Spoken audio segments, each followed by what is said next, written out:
want to understand it. But it's real. It works, you know. So we just have to tap into those things and make it. We have okay. One more thing. We have to make it. We have to make it safe for the inventors to be able to develop these technologies. Right now, they are not safe. We're seeing, even in the beginning of the COVID pandemic, anybody who voiced an opinion against it was threatened. So that is anything but safe. Yeah. Do you have another film coming out anytime soon? We actually do. Can we even say it? It's not our own film, but we're working in collaboration with a team doing a film about the best-selling book called the E.T. Almanac Species. Wow. E.T. Species, the Extraterrestrial Species Almanac. So we're doing a documentary film version of that. Different extraterrestrial species. Okay, yeah. Yes?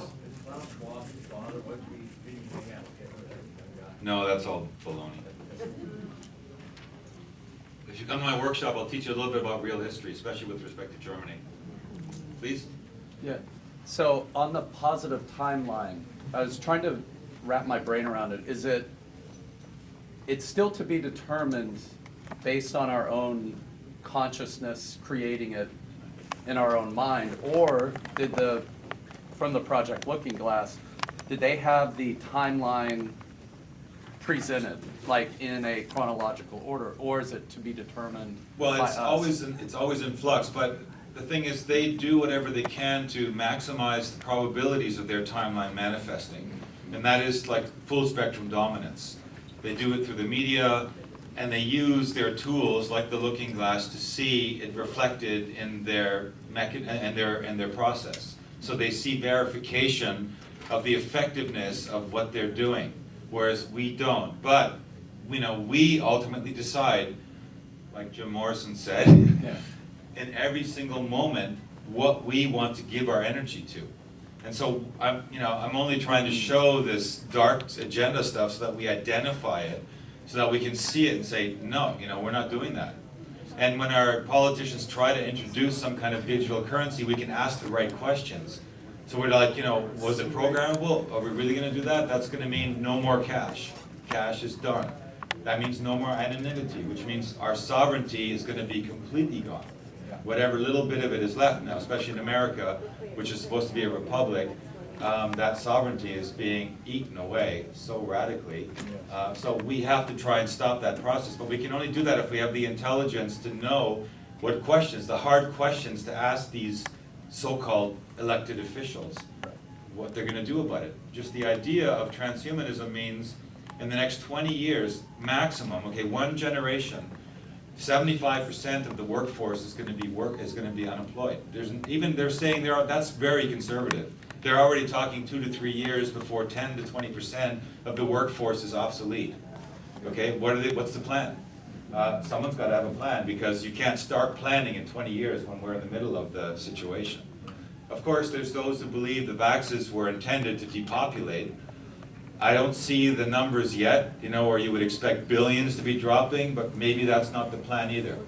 Maybe the plan is more in the direction of machine learning, nanotechnology in our bodies to begin to affect our brains, our thinking patterns.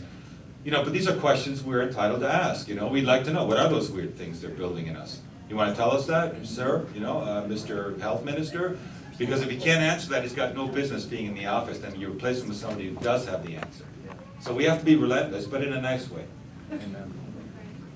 In your opinion, are the nanoparticles that have been found in the unvaxxed, do you feel that they're being spread by those who got the shots, or do you feel it perhaps is being introduced through the It could be the testing, it could be the chemtrails, it could be they're thinking about, in the patents, they're talking about it being disseminated through shampoo and baby food, and,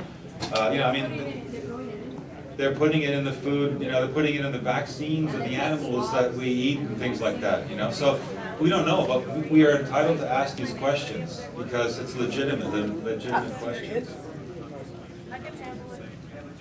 Right, by the way, we're going to be upstairs between 7:45 to 8:15 to Upstairs on the second floor of the mezzanine, there's a book signing. second floor mezzanine by the book sign. All the films there, Solar Revolution, Back to the Mars. Any other question? Did you say that Jeff Bezos works with the CIA? Did you say that? I said he's a owner of a newspaper that is basically kind of a CIA front, and he is connected to that organization through friendships, military, that kind of thing. I mean, it's a kind of boys' club. Any thoughts of those underground bunkers that we're hearing about? I don't know what to think of them. I'm not sure I believe a lot of that stuff. I think a lot of it is, we're seeing a time right now where we're getting such a dump of information exponentially, conspiratorial information. My question is the information actionable? Is it something we can use, something that's useful to us, or is it another Tartaria? Like, great, awesome, you know, that there's these buildings out there that once existed, but what is it doing but distracting us? Right now, we have some heavy-duty issues that we have to deal with. We can get back to Tartaria and other civilizations on the planet when we settle the crisis, but right now, we have a crisis we gotta deal with.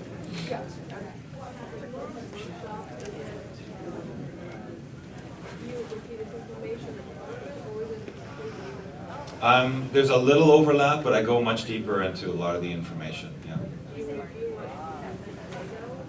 Yeah, a little bit, a little bit, yeah. Is it 8 in the morning?